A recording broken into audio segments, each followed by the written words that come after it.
जोत जले तेरा भोग लगे, तेरी हो रही जय जयकार मैया, दर्शन दो एक बार। जय माता दी। हरे कृष्णा। नमस्कार भक्तों, स्वागत है आपका आपके अपने चैनल ग्रेट एमएस वॉइस में। देवी भगवती ममता मई हैं। वे अपने भक्तों पर सदा ही करुणा बरसाती हैं।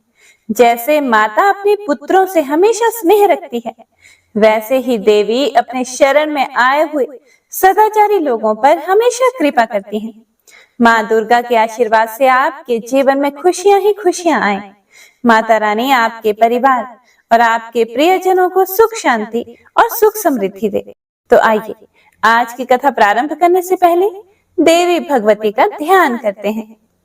ओम सर्व चैतन्य रूपां ताम आद्यां विद्यां च धीमहि बुद्धिं यानः प्रचोदयात्।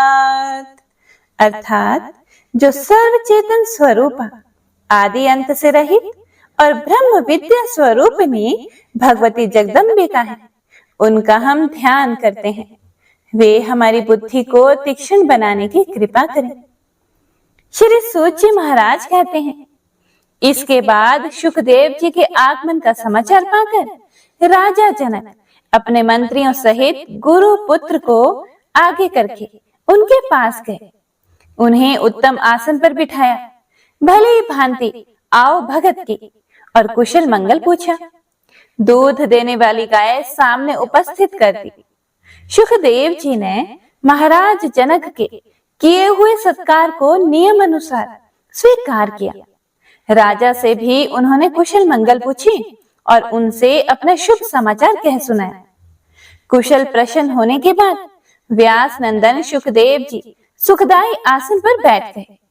उनका चित्त शांत था। तब राजा जनक ने उनसे पूछा कि महाभाग, आप बड़े निष्प्रिय महात्मा हैं।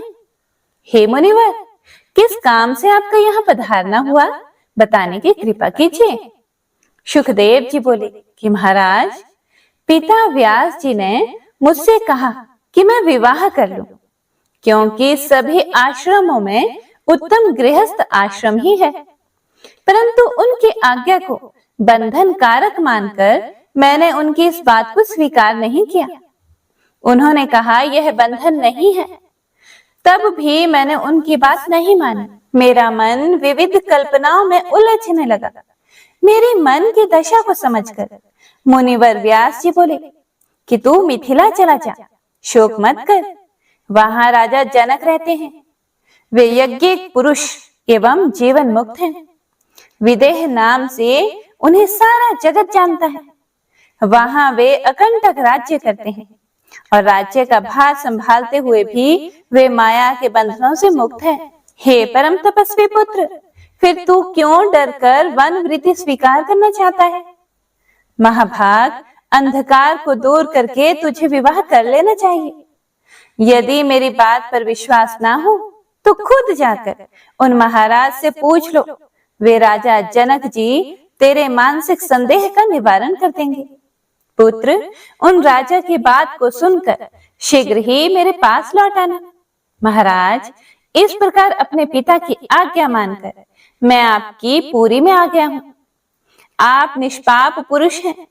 मैं संसार के बंधन से मुक्त होना चाहता हूँ। कृपया आप मुझे बताइए कि मुझे क्या करना चाहिए। हे राजन, तप, तीर्थ, व्रत, यज्ञ, स्वाध्याय, तीर्थ, व्यास या फिर ज्ञान, इन साधनों में से किसका आश्रय लेने से मुक्ति सुलभ होती है? यह कहने की कृपा करें। तब राजा जनक जी ने कहा कि सुनिए, मोक्ष मार्ग का अनुसरण करने वाले ब्राह्मण को चाहिए कि पहले उसका यज्ञोपवीत संस्कार हो, तब विद्या पढ़ने के लिए वह गुरु के यहाँ निवास करे। वेद और वेदांत का अध्ययन हो जाने पर गुरु को गुरु दक्षिणा दे। उसका समावर्तन हो तब वह विवाह के गृहस्थाश्रमी बन जाए। मन पर अपना अधिकार रखे। इसके अतिरिक्त दूसरा कोई विधि विधान उसके लिए लागू नहीं होता। संतोष रखे, दूसरों की आशा न करे, मन में पाप को ना ठहरने दे, अग्निहोत्र आदि कर्म करता रहे, सत्य बोले और सदा पवित्र रहे। पुत्र और पौत्र हो जाने पर वानप्रस्थ हो जाए, तपस्या करके काम क्रोध आदि 6 शत्रुओं पर विजय प्राप्त कर ले। इसके बाद पुत्र के पास रहने के लिए स्त्री की व्यवस्था करते, अर्थात पुत्र का विवाह करते। न्याय पूर्वक संपूर्ण अग्नियों का अपने में आधान करके चौथे आश्रम में पैर रखें। धार्मिक भावना मन से कभी दूर ना हो, चित्त शांत रहे। शुद्ध वैराग्य होने पर ही ऐसी स्थिति बनानी चाहिए। मेरी समझ से इसे कोई मिथ्या नहीं बना सकता। सुखदेव जी, वेद की आज्ञा के अनुसार 48 संस्कार विहित हैं। उनमें से महापुरुषों ने गृहस्थ के लिए 40 संस्कार बताए हैं। मानव वासनाएं बड़ी दुर्जर हैं, यह शांत नहीं होती। इसीलिए इनका वेग शांत करने के लिए क्रमशः त्यागी बनना चाहिए। ऊपर सोने वाला तो कभी न कभी गिरता ही है, जो नीचे सोता है उसके गिरने की संभावना नहीं रहती। सन्यासी हो जाने पर भ्रष्ट हो जाए तो फिर उसके लिए कोई भी मार्ग सहज नहीं है। चींटी पैर से ही वृक्ष के मूल पर चढ़कर डालियों पर चली जाती है और धीरे धीरे सुखपूर्वक फल तक भी पहुंच जाती है। पक्षी कोई विघ्न सामने न आ जाए, इस भय से बड़ी तीव्र गति से चलता है। परिणाम यह होता है कि वह तो थक जाता है और चींटी सुखी होती है। जो भगवत साक्षात्कार से वंचित हैं, वे मन के प्रबल वेग को नहीं रोक सकते। इसीलिए क्रमशः वर्णाश्रम धर्म का अनुसरण करते हुए मन को जीतना चाहिए। गृहस्थ आश्रम में रहकर भी सदा शांत रहे, बुद्धि में विकार उत्पन्न ना होने दे, आत्मा का चिंतन करें, ना लाभ में प्रसन्न हो और ना हानि में दुखी, प्रत्येक स्थिति में समान रूप से रहें।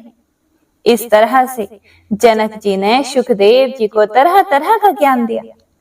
श्री सूत जी महाराज कहते हैं कि जनक जी का उपरयुक्त कथन सुनकर सुखदेव जी का मन मुग्ध हो गया, उनकी शंकाएं नष्ट हो गई और उसी क्षण जनक जी से आज्ञा लेकर वे व्यास आश्रम को चल पड़े। पुत्र को आते हुए देखकर व्यास जी के सुख की सीमा ना रही। उन्होंने सुखदेव जी को गोद में बिठा लिया, उनका मस्तक चूमा, फिर उनके कुशल पूछे। इसके बाद सुखदेव जी अपने पिता के पास ही उनके सुंदर आश्रम पर रहने लगे। वे वेद अध्ययन में सफलता पा चुके थे, संपूर्ण शास्त्रों का सम्यक प्रकार से अध्ययन किया था। राज्य करते हुए भी जनक जी की जो स्थिति थी, उसे देखकर सुखदेव जी को मन को बड़ी शांति मिली। अब पिता के आश्रम पर रहना उन्हें अभीष्ट हो गया। पितरों की एक सौभाग्यवती कन्या थी। उस सुंदरी कन्या का नाम था पीवरी। योग पथ के पथिक होते हुए भी सुखदेव जी ने उसे अपनी पत्नी बनाया। उस कन्या से उन्हें 4 पुत्र हुए, कृष्ण, गौर, प्रभ, भूरी और देवश्रुत। कीर्ति नाम की एक कन्या हुई। परम तेजस्वी सुखदेव जी ने विभ्राज कुमार महामना अणुह के साथ उस कन्या का विवाह कर दिया और अणुह के पुत्र श्रीमान ब्रह्मदत्त हुए। सुखदेव जी के दौहित्र ब्रह्मदत्त बड़े प्रतापी राजा हुए, साथ ही वे ब्रह्म ज्ञानी भी थे। कितने समय तक वहां रहकर नारद जी ने उन्हें ब्रह्म ज्ञान का उपदेश दिया था। ज्ञान की पराकाष्ठा पर पहुंचकर ब्रह्मदत्त ने सर्वोत्कृष्ट योग मार्ग का अनुसरण किया। फिर पुत्र को राज्य सौंपकर वे बद्रिका आश्रम चले गए। माया बीज के उपदेश से उनका ज्ञान अत्यंत निर्मल हो गया था। नारद जी की कृपा से वे बहुत शीघ्र मुक्तिप्रद ज्ञान के अधिकारी हो गए। फिर सुखदेव जी अपने पिता व्यास जी का साथ छोड़कर कैलाश के सुरमय शिखर पर जाने का निर्णय किया। वहां उन्होंने अविचल समाधि लगा ली। परम सिद्धि मिल जाने पर उनका आसन शिखर से ऊपर उठ गया। आकाश में भी वे इस प्रकार चमकने लगे कि मानो महान तेजस्वी सूर्य चमक रहे हों। सुखदेव जी के ऊपर उठते समय पर्वत का शिखर फटकर 2 भागों में बंट गया। हवा की भांति तीव्र गति से वे आकाश में चले तो उत्पातों की भरमार हो गई। ऋषिगण ने उनका स्तवन आरंभ कर दिया। उस समय शुकदेव जी तेजस्वी होने के कारण आकाश में एक दूसरे सूर्य के समान अत्यंत प्रकाशित होने लगे। उधर व्यास जी को ये सब देखकर बड़ा दुख हुआ। उनके मुख से बार बार हे पुत्र यह शब्द निकल रहा था। वे पर्वत के उस शिखर पर चले गए जहां शुकदेव जी ने योगाभ्यास किया था। व्यास जी की दयनीय दशा समझकर शुकदेव जी ने उत्तर दिया। उनके वचन से सभी जान गए कि शुकदेव जी व्यष्टि शरीर को समष्टि में मिलाकर आकाश में चले गए हैं। उस पर्वत के शिखर पर अब तक भी स्पष्ट उत्तर सुनाई पड़ता था। व्यास जी का विलाप बंद नहीं हुआ। वे शोक के उमड़े सागर में डूबे रहते थे। उनके मुख से बार बार पुत्र पुत्र की करुण आवाज निकल रही थी। मन पर विरह का बादल मंडरा रहा था। उनकी स्थिति देखकर भगवान शंकर वहां पधारे और उन्होंने उनको समझाना आरंभ किया कि व्यास तुम शोक मत करो। तुम्हारा पुत्र शुकदेव योग शास्त्र का प्रकांड विद्वान है। उसे वह उत्तम गति सुलभ हुई है जिसे अकृतात्मा कभी पा ही नहीं सकते। तुम तो स्वयं विज्ञ पुरुष हो, इसीलिए शुकदेव के विषय में तुम्हें कुछ भी चिंता नहीं करनी चाहिए। पुत्र, ऐसे योग्य पुत्र की प्राप्ति से तो तुम्हारी कीर्ति विस्तृत हो गई है। तब शंकर जी के वचन सुनकर व्यास जी ने कहा कि हे देवेश, मैं क्या करूं? मैं विवश हो गया हूं। पुत्र को देखने से अतृप्त मेरे नेत्र अब भी उसे देखने के लिए छटपटा रहे हैं। महादेव जी बोले, तुम्हारे पुत्र के मन को अत्यंत मुग्ध करने वाली छाया तुम्हें निकट ही दिखाई पड़ेगी। महान तप करने वाले मुनिवर उस प्रतिबिंब को देखकर अपना मन शांत कर लो। श्री सूत जी कहते हैं, फिर तो शुकदेव जी का परम प्रकाशमान प्रतिबिंब शीघ्र ही व्यास जी को दिखाई पड़ने लगा। मुनि को वर देकर भगवान शंकर वहीं अंतर ध्यान हो गए। उनके अंतर ध्यान होने के बाद व्यास जी वापस अपने आश्रम पर चले गए। फिर ऋषियों ने पूछा कि परम सिद्धि प्राप्त करके शुकदेव जी के पधार जाने पर देव शिरोमणि व्यास जी ने फिर क्या किया, इसे विस्तार पूर्वक हमें बताने की कृपा कीजिए। श्री सूत जी कहते हैं, असित, देवल, वंशपायन, जैमिनी और सुमंतु प्रभृति अनेकों शिष्य व्यास जी के पास रहकर वेदाभ्यास करते थे। वे सभी पहले ही आज्ञा लेकर पृथ्वी पर धर्म का प्रचार करने चले गए थे तथा पुत्र शुकदेव जी का अंतरिक्ष में निवास हो गया। यह सब देखकर व्यास जी के मन पर शोक की घटा घिर आई। उन्होंने वहां से चलने का विचार कर लिया। इतने में ही उन्हें निषाद कन्या अपनी पुण्यवती माता सत्यवती याद आ गई। उन्होंने उन्हें गंगा के तट पर छोड़ दिया था। उस समय वे अत्यंत शोकाकुल थी। माता सत्यवती की दयनीय दशा याद आने पर वे महान तेजस्वी मुनिवर व्यास जी उस पर्वत शिखर को छोड़कर अपनी जन्म भूमि पर आ गए। आकर निषादों से पूछा कि पुण्यमयी माता कहाँ गई। उन सब ने उत्तर दिया कि वह कन्या राजा शंतनु को सौंप दी गई है।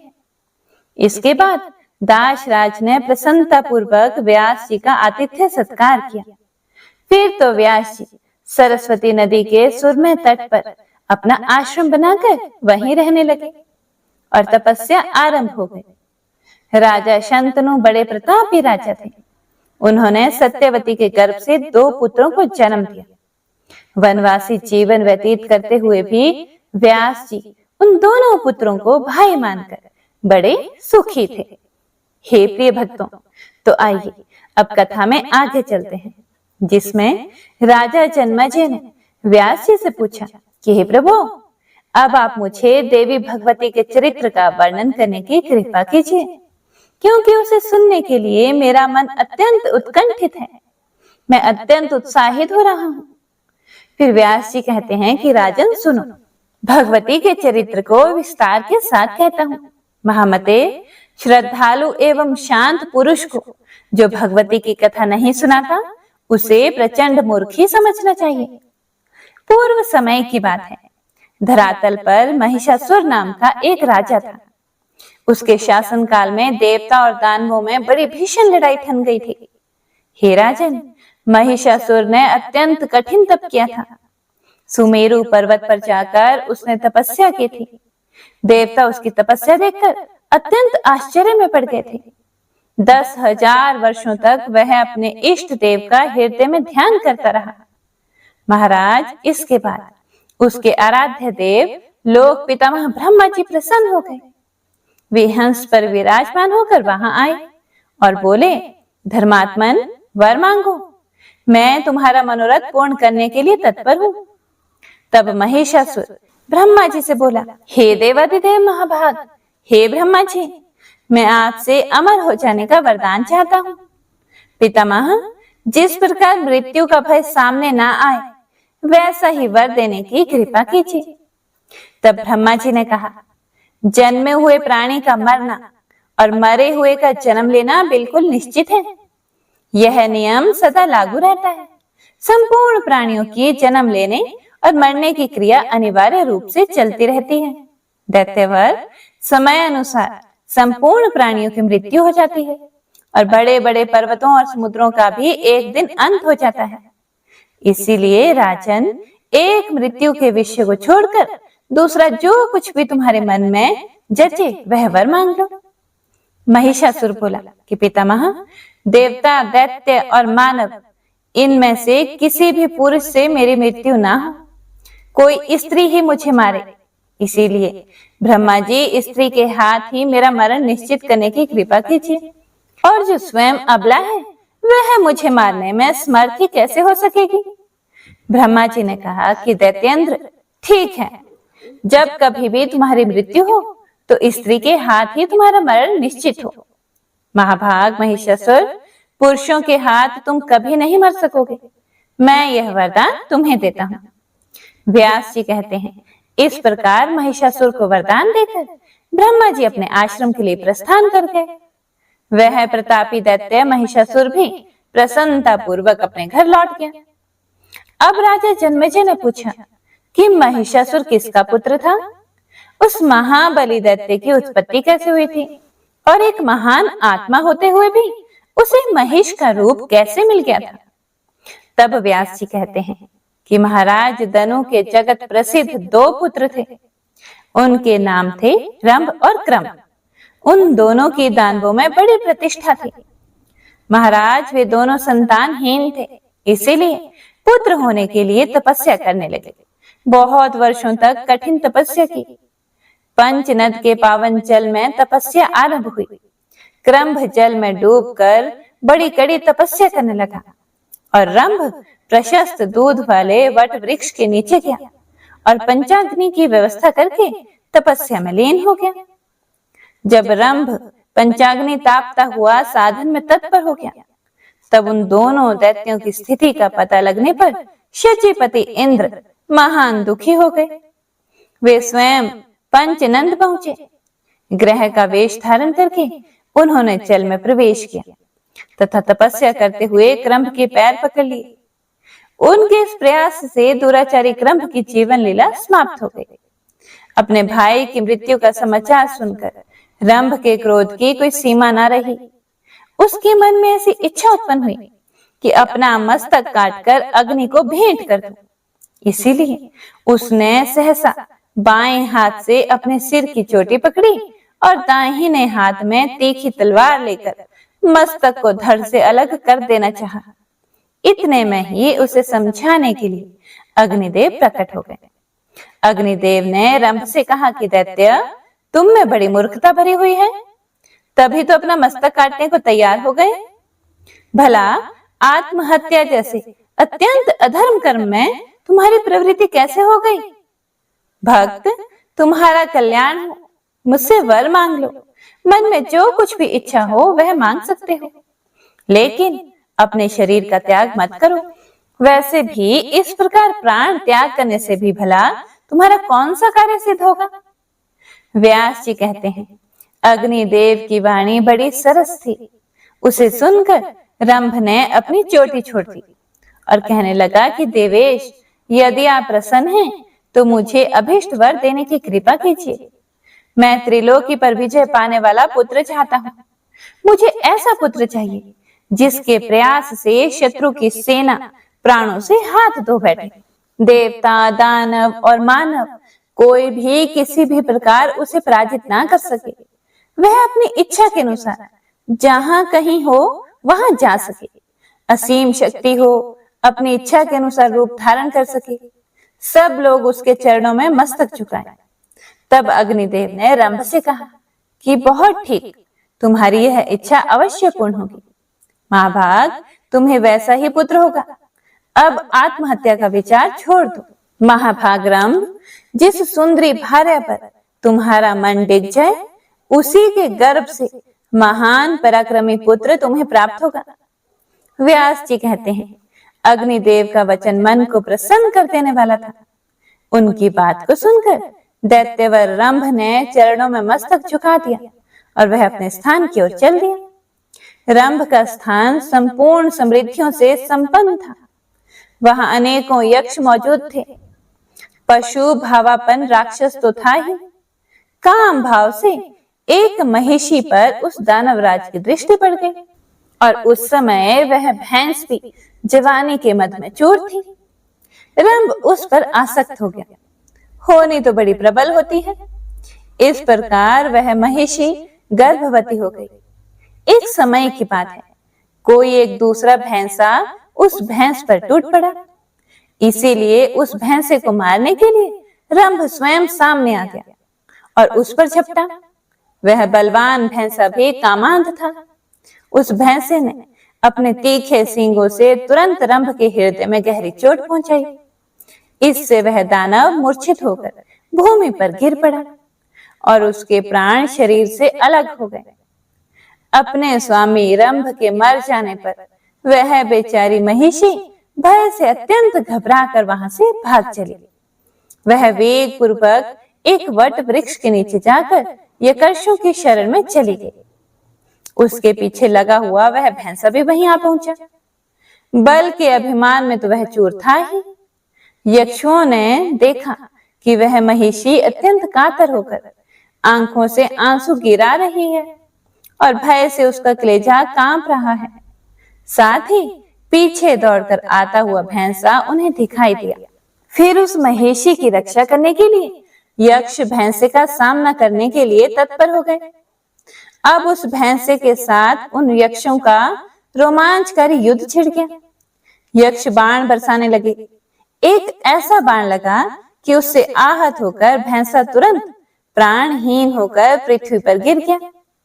रंभ यक्षों का परम प्रेमी था, इसलिए उन्होंने उसकी लाश देखकर दाह संस्कार करने के लिए चिता पर रख दी।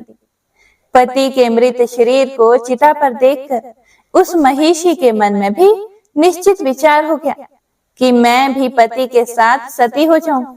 यक्षों के रोकते रहने पर भी उसके विचार में परिवर्तन नहीं हुआ।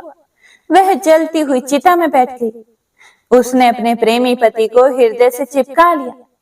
उसी समय चिता के मध्य भाग से महाबली महिषासुर निकल आया।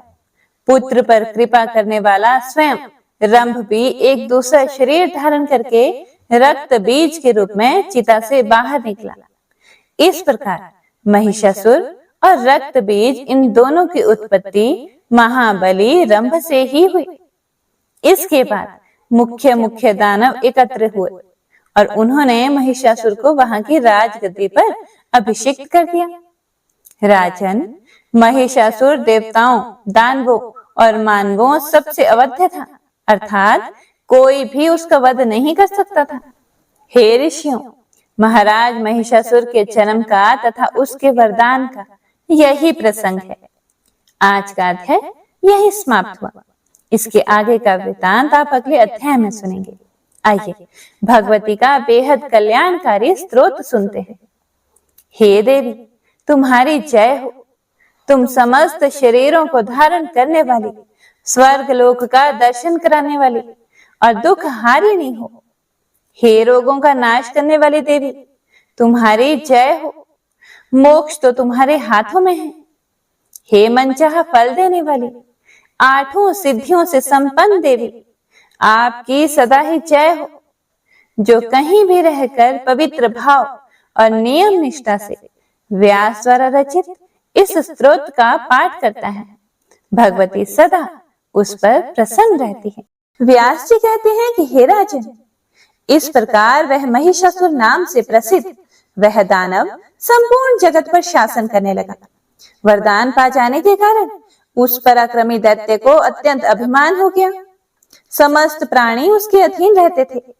उसने समुद्र पर्यंत सारी पृथ्वी को अपने बाहुबल से जीतकर स्वयं उसकी रक्षा का भार संभाल लिया था। उसका एक छत्र राज्य हो गया। उस समय उसका कोई भी शत्रु नहीं रहा। उसके सेनाध्यक्ष का नाम चिक्षुर था, जो महान प्रतापी एवं मद से सदा चूर रहता था। ताम्र नाम से विख्यात राक्षस उसके कोषाध्यक्ष का काम करता था।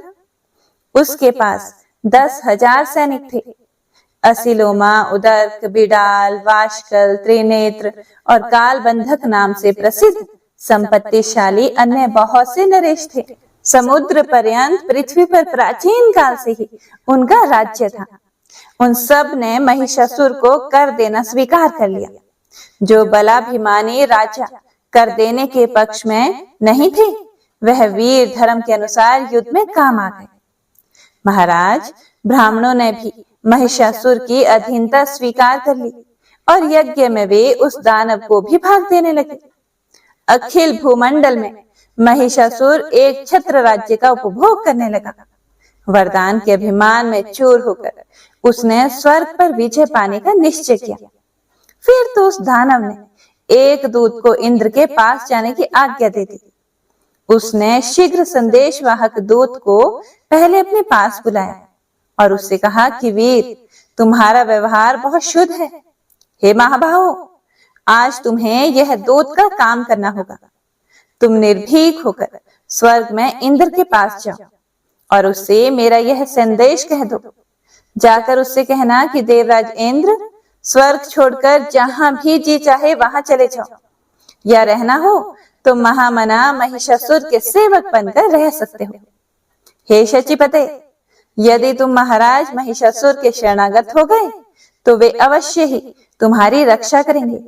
इसीलिए अच्छा है कि तुम उनकी शरण में चले जाओ।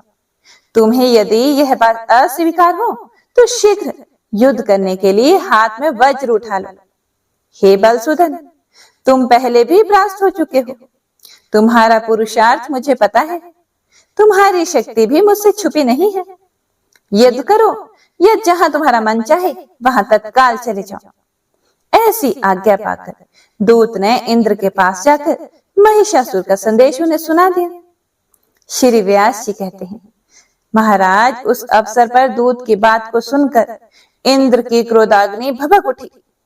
फिर संभल कर मुस्कुराते हुए उन्होंने अपना संदेश दूत के सामने व्यक्त करना आरंभ कर दिया। उन्होंने दूत से कहा कि अरे प्रचंड मूर्ख, क्या मैं तुझे नहीं जानता? जो तू अभिमान में चूर होकर यूं अनाप शनाप बक रहा है, तेरे स्वामी को यह अभिमान का रोग हो गया है। इसीलिए मैं उसकी चिकित्सा अवश्य करूंगा। फिर ऐसी व्यवस्था की जाएगी कि उसकी जड़ ही कट जाएगी। दूत, तू जा और मैं जो कुछ कहूं जाकर अपने स्वामी से कह दे।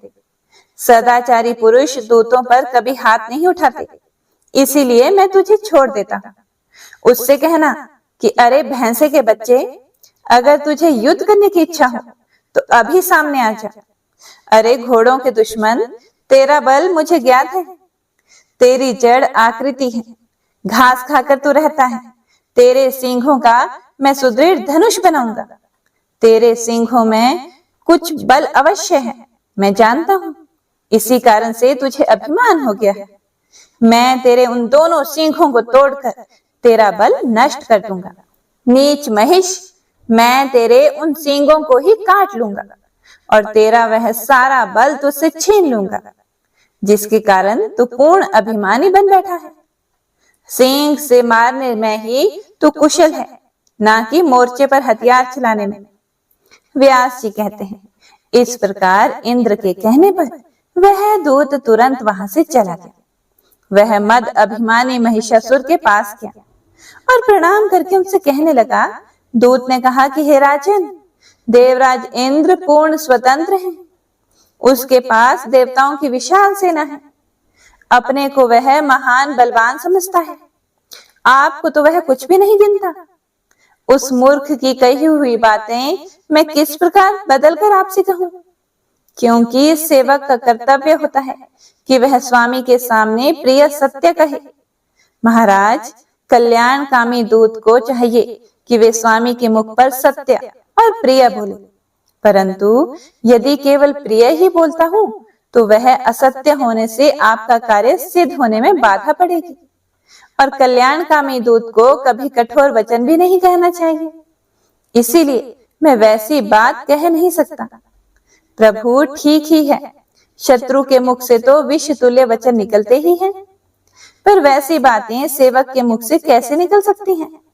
हे राजन, इस समय इंद्र ने जिस प्रकार से घृणित वचन कहे हैं, वैसे वचन मेरी जीभ से कभी नहीं निकल सकते। व्यास जी कहते हैं, दूत की बात में रहस्य छिपा हुआ था। उसे सुनकर महिषासुर का सर्वांग अत्यंत क्रोध से तमतमा उठा, उसकी आंखें लाल हो गई।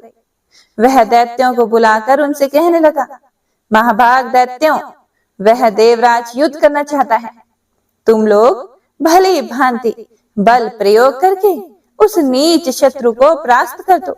मेरे सामने दूसरा कौन शूरवीर कहा जा सकता है?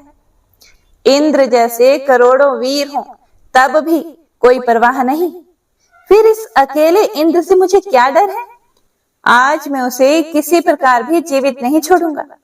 जो शांत रहते हैं उन्हीं के प्रति वह शूरवीर कहलाता है। क्षीण कार्य तपस्वी लोग ही उसे अधिक बलवान मानते हैं। अप्सराएं उसकी सहायिका हैं, उन्हीं का बल पाकर वह नीच सदा तपस्या में विघ्न उपस्थित करता रहता है। अवसर पाकर प्रहार कर देना उसका स्वभाव बन गया है। वह बड़ा ही विश्वासघाती है। यह वही छली इंद्र है जिसने नमूची को मार डाला था। पहले तो नमूची के साथ विवाद छिड़ जाने पर भयभीत होकर संधि करने में राजी हो गया। उसने तरह तरह की प्रतिज्ञा कर ली, बाद में कपट करके उसे ही मार डाला। जाल साज विष्णु तो कपट शास्त्र का पारंगत विद्वान ही है।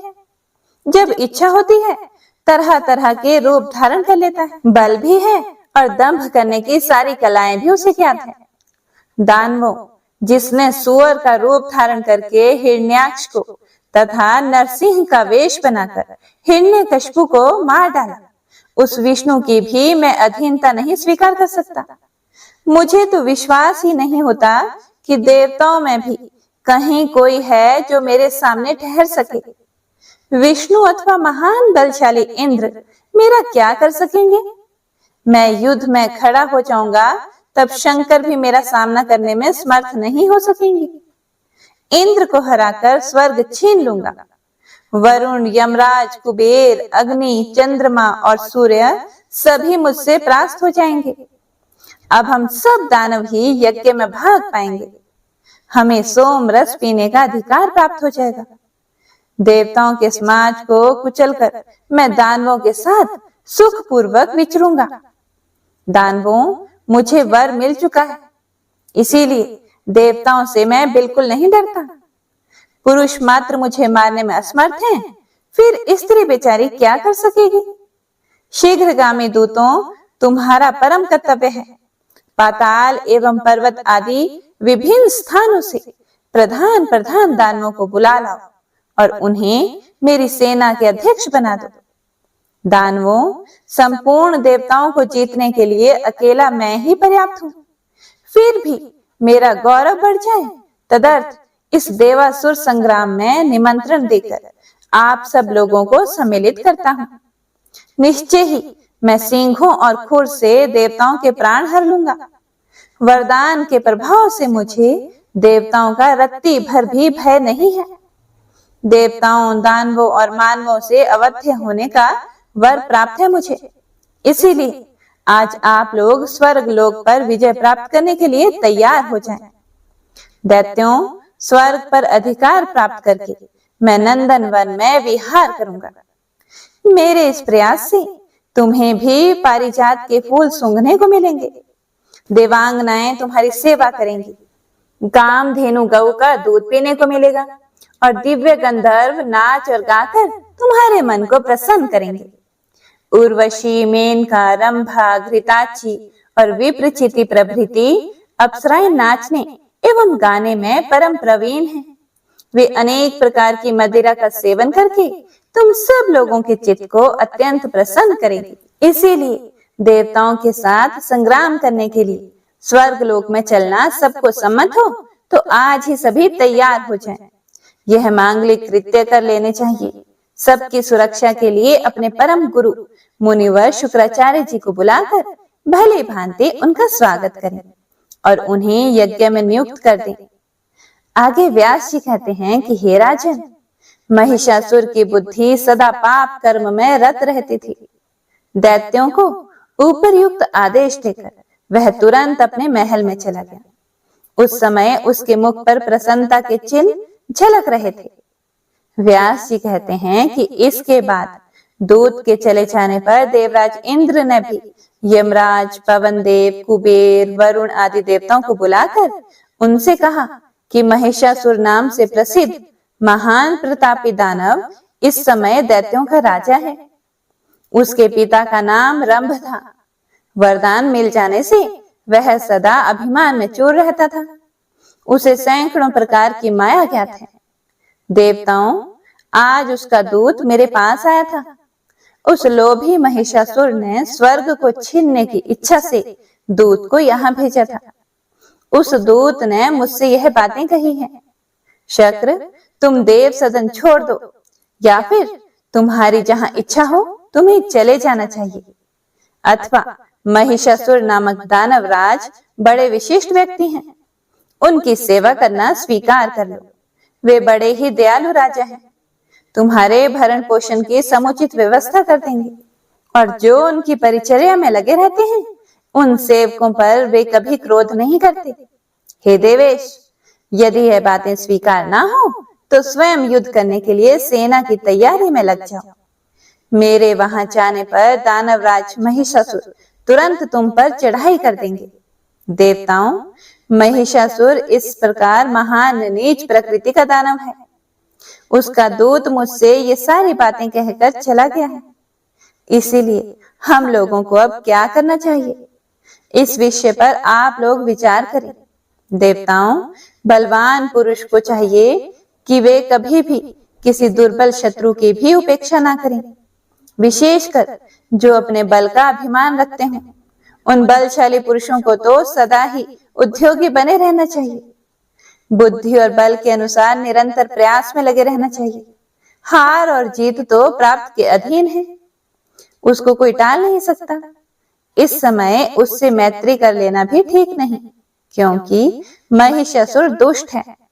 उसके मित्र बन जाने पर भी कोई प्रयोजन सिद्ध नहीं हो सकता। आप सभी लोग उत्तम विचारशील हैं, इसीलिए इस विषय पर बार बार विचार करें। अचानक अभी उसी पर चढ़ाई कर दी जाए, यह भी ठीक नहीं। बड़ी आसानी से प्रवेश करने में कुशल शीघ्रगामी गुप्तचर पहले वहां भेज दिए जाएं। गुप्तचर ऐसे होने चाहिए जो शत्रु के अभिप्राय को पूरा पूरा समझ सके, किसी के साथ अधिक प्रेम न रखे और किसी प्रलोभन में न पड़े और सत्यवादी हो। यथार्थ रूप से शत्रु की सेना की संख्या तथा उसका सारा रहस्य जानकर फिर चढ़ाई करना समुचित होगा। उसकी सेना में कितने वीर हैं, गुप्तचर उनकी संख्या आदि पूर्ण ज्ञान प्राप्त करके शीघ्रता पूर्वक लौट आए। उनके द्वारा महिषासुर तथा उसकी सेना के बलाबल को जान लेने के बाद हम लोग तुरंत धावा बोलने या शक्ति संग्रह करने के प्रबंध में लग जाएंगे। बुद्धिमान पुरुष को सदा विचार करके ही काम करना चाहिए। सहसा किए हुए कार्य से सर्वथा दुखी होने की संभावना बनी रहती है। इसीलिए पंडित जन भले भांति सोच समझकर सुखप्रद कर्म में ही हाथ डाला करते हैं। अभी दानवों के साथ युद्ध ठान दिया जाए, यह सर्वथा अनुचित ज्ञान पड़ता है। यह यूं करना तो वैसे ही होगा जैसा बिना जाने हुए औषधि सेवन करना। ऐसे कार्य से तो सर्वथा उल्टा फल सामने आ सकता है। व्यास जी कहते हैं कि हे राजन, उपस्थित देवताओं के साथ इस प्रकार बातचीत करके शत्रु का अभिप्राय जानने के लिए देवराज इंद्र ने कार्य कुशल निपुण गुप्तचर को जाने की आज्ञा दे दी। वह दूत तुरंत चला गया और सारे भेद जानकर इंद्र के पास लौट आया। उसने महिषासुर की संपूर्ण सेना के बल की संपूर्ण सूचना देवराज को दे दी। दानव के सैनिक उद्योग की जानकारी प्राप्त होने पर इंद्र अत्यंत आश्चर्य में पड़ गए। फिर इंद्र ने तुरंत देवताओं को आज्ञा दी। देवता गए और मंत्र विद्ताओं में श्रेष्ठ पुरोधा बृहस्पति जी को बुला लाए। उनके साथ परामर्श होने लगा। अंगिरा नंदन बृहस्पति जी जब उत्तम आसन पर बैठे तब इंद्र ने उनसे कहा। इंद्र बोले कि विद्वान, आप देवताओं के गुरु हैं। इस अवसर पर हमें क्या करना चाहिए यह बताने की कृपा करें। आप तो सर्वज्ञ पुरुष हैं। इस कठिन परिस्थिति में हमें केवल आप ही उबार सकते हैं। आज महिषासुर नामक दानव बहुत से दैत्यों को साथ लेकर युद्ध करने के लिए आ रहा है। उसमें अतः बल है। वह अभिमान में मत रहता है। आप मंत्रज्ञ पुरुष हैं। इस अवसर पर कोई ऐसा कार्य करें जिससे उसकी शक्ति कुंठित हो जाए।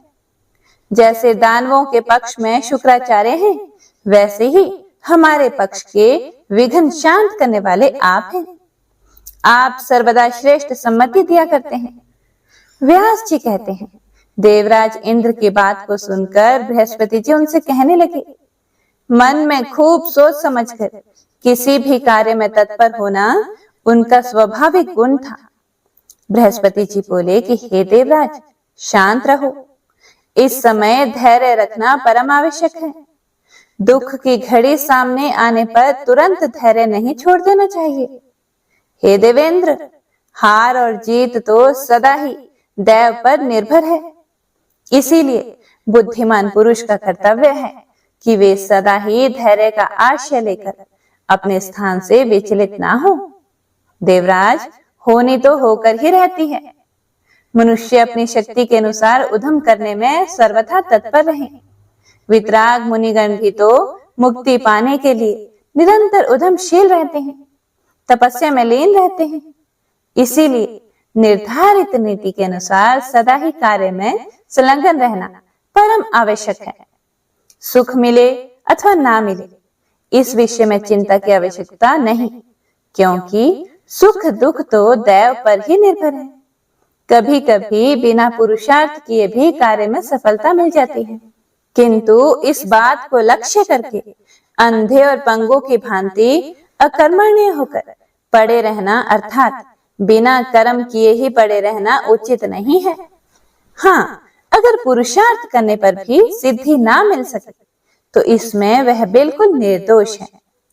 व्यास जी कहते हैं, देव गुरु बृहस्पति जी का कथन सुनकर इंद्र ने उनसे पुनः कहा, मैं महिषासुर को मारने के लिए युद्ध की तैयारी अवश्य करूंगा। हे मुनिवर, प्रयास करने से ही मेरे द्वारा वृतासुर और नमुजी काल के ग्रास बन गए। इसी प्रकार मैं इस महिषासुर को भी मार डालूंगा। आप देव गुरु बृहस्पति का तथा श्रेष्ठ आयुध वज्र का बल मुझे सुलभ है।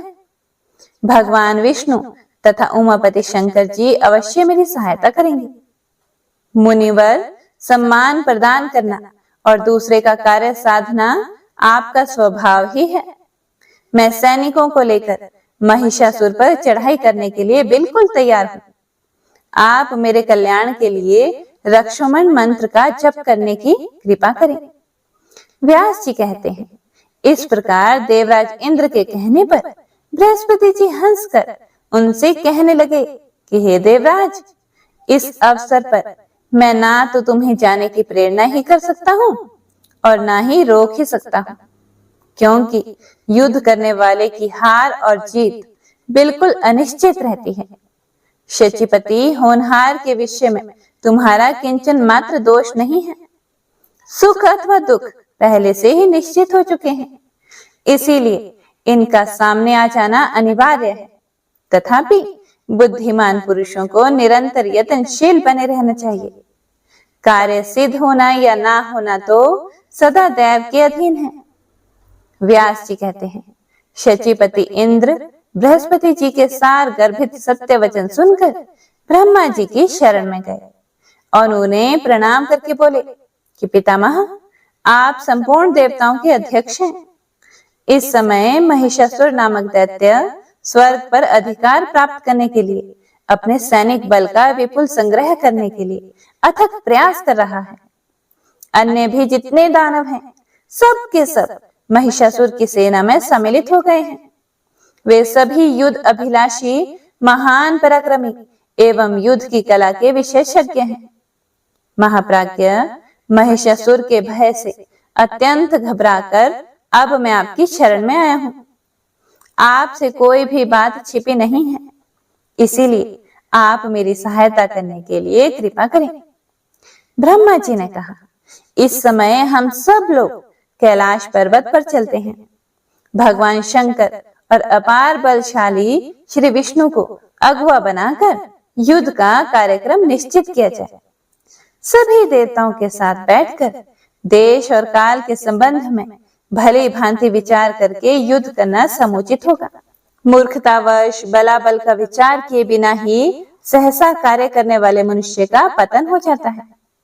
व्यास जी कहते हैं, देवराज इंद्र ने ब्रह्मा जी की बात को सुनकर उन्हें अपना अग्रणी बनाया और लोकपालों को साथ लेकर वे कैलाश के लिए चल पड़े।